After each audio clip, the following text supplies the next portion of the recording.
जिस तरह से ठंड का कहर लगातार बढ़ रहा है, कोहरा पूरा छाया हुआ है, क्या कहेंगे सर? देखिए, ये एक सामान्य प्रक्रिया है, ठंड का बढ़ना, गर्मी का आना, ये मौसम में परिवर्तन होते रहता है। और ये ठंड जो है, ये ठीक है कि इस ठंड से थोड़ी परेशानियां मानव को बढ़ी है, लेकिन फसलों के लिहाज से अगर देखा जाए तो ये परेशानियां नहीं है, ये उसके लिए लाभदायक है। क्योंकि ज़्यादा अगर टेम्परेचर रहेगा तो पौधों का ज़्यादा विकास होगा, ज़्यादा विकास होने पर उनमें अनाज या फल या सब्जी की जो संख्या होती है या मात्रा होती है वो कम हो जाती है।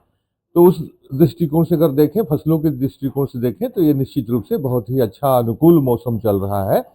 इसमें गेहूं की फसल, चने की फसल, मसूर की फसल बहुत अच्छी होगी, सरसों की फसल भी बहुत अच्छी होगी।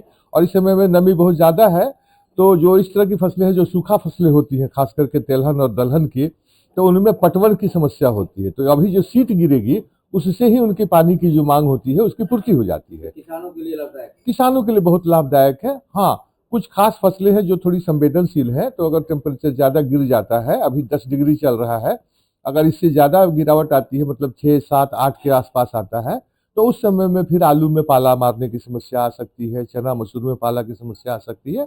तो उसके लिए सावधानी बरतेंगे और हम आवश्यक दवाओं का छिड़काव कर देंगे, तो फिर कोई समस्या उसमें नहीं रह जाएगी। सरसों में लाही की समस्या आ सकती है, उसके लिए भी दवाएं बनी हुई हैं, उन दवाओं का प्रयोग करेंगे तो उसे सहजता से नियंत्रण प्राप्त कर लेंगे। लेकिन उत्पादन के दृष्टिकोण से इस तरह का मौसम होना निश्चित रूप से किसानों के लिए और खेती के लिए लाभदायक है।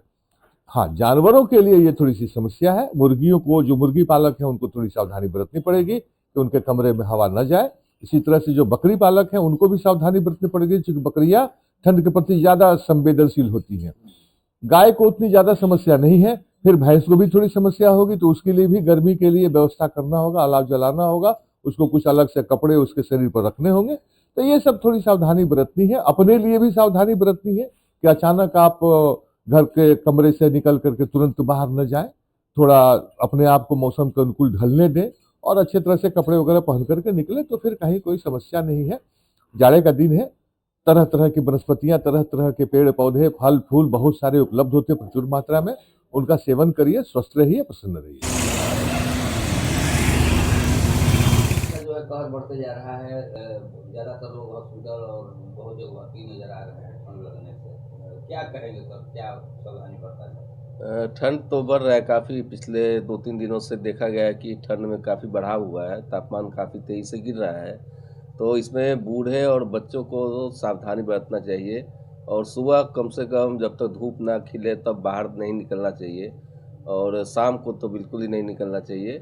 और अपना इस तरह से क्या होता है कि सुबह में फॉग होता है, बहुत सारे अस्थमा के पेशेंट होते हैं, बहुत सारे एलर्जेंट होते हैं, तो उनको दमा की बीमारी हो सकती है और इससे वो काफ़ी परेशानी में भी आ सकते हैं। और जिस वजह से देखा जा रहा है सरकारी अस्पताल चाहे प्राइवेट अस्पताल में इस तरह के लोग काफ़ी मात्रा में भर्ती भी हो रहे हैं। हाँ, इतना ज़रूर है कि अभी पेशेंट का फ्लो थोड़ा सा कम होना नाजुक सी बात है। ठंड में लोग घर में भी रह रहे हैं खुद समझदारी दिखाते हुए, लेकिन बूढ़े और बच्चे ये तो मान लीजिए कि इस तरह से नहीं समझ पा रहे हैं, लेकिन यही लोग 2 लोग इफ़ेक्ट पड़ रहे हैं और इनसे हमारा यही कहना है कि आप लोग कृपया करके सुबह धूप खिलने के बाद ही निकलें और वो भी ज़रूरी हो तभी निकलें।